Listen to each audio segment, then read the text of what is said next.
Hello friends, welcome to one style cooking. நாம் இன்றைக்கி பார்க்க போகிற ரெசிபி என்னென்னு பார்த்தீங்கன்னா ஒரு இன்ஸ்டன்ட் ஸ்வீட் ரெசிபி தாங்க. நம்ம ஜவ்வரிசி வச்சு நம்ம நார்மலாக எந்த ஸ்வீட் பண்ணாலுமே ஒரு 8லேருந்து 10 மணி நேரம் வரை நம்ம ஊற வைப்போம். ஆனால் இந்த ஜவ்வரிசி லட்டு இன்ஸ்டண்ட்டாக ஒரு 10 நிமிஷத்தில் எப்படி ஈஸியாக டேஸ்டியாக செய்யலாங்கிறத பார்க்கலாம். வாங்க வீடியோ ஃபுல்லாக பாருங்கள். வீடியோக்குள்ளே போகிறதுக்கு முன்னாடி கீழே உள்ள ரெட் கலர் சப்ஸ்கிரைப் பட்டனை கிளிக் பண்ணுங்கள். கூடவே பக்கத்தில் உள்ள பெல் ஐக்கானையும் கிளிக் பண்ணுங்கள். அப்போ தான் நான் போடுற வீடியோ எல்லாமே உடனுக்குடன் உங்களுக்கு தெரிய வரும். வாங்க இப்போ வீடியோக்குள்ளே போகலாம். இன்றைக்கி பார்த்தீங்கன்னா நான் நைலான் ஜவ்வரிசி எடுத்திருக்கேன். பாருங்கள், இந்த மாதிரி இருக்கும். இதில் சின்ன சைஸ் எடுத்திருக்கேன். ஜவ்வரிசிலே பார்த்தீங்கன்னா மாவு ஜவ்வரிசி இருக்குது, நைலான் ஜவ்வரிசி இருக்குது. நான் வந்து இன்றைக்கி நைலான் ஜவ்வரிசி சின்ன சைஸ் வந்து 1 கப் எடுத்திருக்கேன். இப்போ நம்ம ஜவ்வரிசி எதுவும் ஊற வைக்காமல் நம்ம இன்ஸ்டண்ட்டாக செய்யணும்னு நினச்சிங்கன்னா இந்த மாதிரி ஒரு வெறும் கடாயில் லைட்டாக எடுத்து வறுத்துக்கோங்க. இந்த டிப்ஸ் வந்து நிறைய பேருக்கு தெரியாது. நம்ம ஜவ்வரிசி வச்சு எந்த ரெசிபி செஞ்சாலும் நம்ம ஊற வைக்கணும்னு அவசியம் இல்லை. ஊற வச்சோன்னா நம்ம ஒரு 10 மணி நேரம் கிட்ட ஊற வைக்க வேண்டியிருக்கும். இது நம்மளுக்கு ரொம்பவே யூஸ்ஃபுல்லான ஒரு டிப்ஸு. திடீர்னு உங்களுக்கு ஜவ்வரிசி பாயாசம் இல்லை கேசரி இந்த மாதிரி எதாவது செய்யணும்னு நினச்சிங்கன்னா நம்ம ஊற வைக்கணும்னு அவசியம் இல்லை. இந்த மெத்தடில் நம்ம ஈஸியாக பண்ணலாம். பாருங்கள், நல்லா ஹை ஃப்ளேமில் வச்சு நம்ம இதை மிக்ஸ் பண்ணிகிட்டே இருக்கும்போது நல்லா உங்களுக்கு இந்த ஜவ்வரிசி பொரியிற சவுண்டு கேட்கும். கொஞ்சம் நேரத்தில் பார்த்தீங்கன்னா எல்லாமே நல்லா பொரிஞ்சிடும். 10 நிமிஷத்தில் இந்த லட்டு செஞ்சிடலாம். அவ்வளோ ஈஸியான ரெசிபி. பாருங்கள், இப்போ ஜவ்வரிசி எல்லாமே நல்லா பொரியிற வரைக்கும் நல்லா மிக்ஸ் பண்ணி கிளறி விட்டுக்கிட்டே இருங்க. கிளறாமல் இருந்தீங்கன்னா உங்களுக்கு கீழடியில் ஜவ்வரிசி வந்து கலர் வந்து சேஞ்ச் ஆகிடும். அதனால் இந்த மாதிரி நல்லா மிக்ஸ் பண்ணிக்கோங்க. நல்லா சூப்பராக பொரிஞ்சு வருது. பாருங்கள், ஜவ்வரிசிலாம் நல்லா பொரிஞ்சிருச்சு.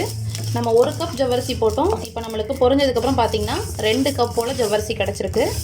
இந்த மாதிரி நம்மளுக்கு நல்லா டபுள் ஆகி கிடைக்கும். பாருங்கள், நல்லா ஒரு பொரி மாதிரி இருக்கும். இப்படியே கூட நீங்கள் சின்ன குழந்தைங்களுக்கு கொடுத்தீங்கன்னா கூட நல்லா விரும்பி சாப்பிடுவாங்க.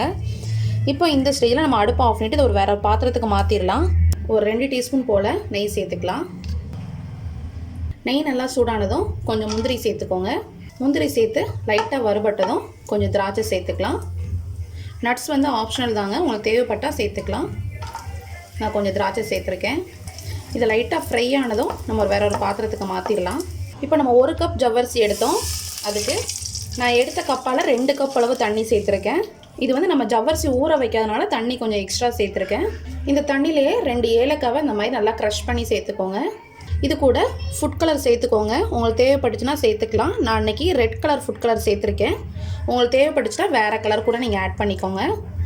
இப்போ அந்த தண்ணி நல்லா கொதி வரட்டும். கொதி வந்ததுக்கப்புறம் நம்ம ஜவ்வரிசி சேர்த்துக்கலாம்.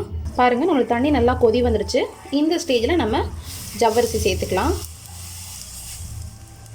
இப்போ ஜவ்வரிசி சேர்த்து நல்லா மிக்ஸ் பண்ணி விடுங்க. இது பாருங்கள், உங்களுக்கு கலரை நல்லா நம்மளுக்கு சீக்கிரமாக அந்த கலர் வந்து கிடச்சிரும். ஒரு 2 நிமிஷம் கூட ஆகாது, அதுக்குள்ளே நல்லா நம்மளுக்கு குக் ஆயிரும். கிளறும் போது நல்லா அடுப்பை குறைச்சி வச்சுக்கோங்க. பாருங்கள், நம்ம தண்ணி சேர்த்து நல்லா மிக்ஸ் பண்ணிகிட்டே இருந்தோம். 2 நிமிஷத்தில் பாருங்கள் நம்ம நல்லா ஜவ்வரிசி நல்லா குக் ஆகிருக்கும். இது நம்ம ஊற வைக்கணும்னு அவசியமே இல்லை. இந்த ஸ்டேஜில் நம்ம சுகர் சேர்த்துக்கலாம். சுகர் வந்து அவங்க ஆப்ஷனல். நான் இன்றைக்கி 1 கப் ஜவ்வரிசிக்கு ஒரு 3/4 கப் போல் சுகர் சேர்த்துருக்கேன். உங்களுக்கு கூட எக்ஸ்ட்ரா வேணும்னா ஸ்வீட் நல்லா நீங்கள் சாப்பிடுவீங்கன்னு நினச்சிங்கன்னா கொஞ்சம் அதிகமாக சேர்த்துக்கோங்க. சுகர் சேர்த்ததும் நல்லா மெல்ட் ஆகி பாருங்கள் உங்களுக்கு கொஞ்சம் வாட்டரியாக இருக்க மாதிரி இருக்கும். ஸோ கவலைப்படாதீங்க, கொஞ்சம் நேரத்தில் அது நல்லா நம்மளுக்கு திக்காகிடும். இந்த ஸ்டேஜில் நம்ம லட்டு பிடிக்கிறதுனா நல்லா நம்மளுக்கு திக்காக வேணும். அதனால் கொஞ்சம் ஒரு 1 டீஸ்பூன் போல் கார்ன்ஃப்ளவரை இந்த மாதிரி கொஞ்சமாக தண்ணியில் கரைச்சி சேர்த்துக்கலாம். இது நல்லா நம்மளுக்கு சீக்கிரம் திக்காகி நம்ம லட்டு பிடிக்க நல்லா வரும். கார்ன்ஃப்ளவர் சேர்த்து நல்லா மிக்ஸ் பண்ணிக்கோங்க. நெய் கூட ரொம்ப நம்ம சேர்க்க வேண்டாம். ஃபஸ்ட்டு சேர்த்த நெய்யே நம்மளுக்கு போதும். இப்போ எல்லாம் சேர்ந்து நல்லா ஒன்றா திரண்டு வர்றது வரைக்கும் நல்லா மிக்ஸ் பண்ணி விட்டுக்கோங்க.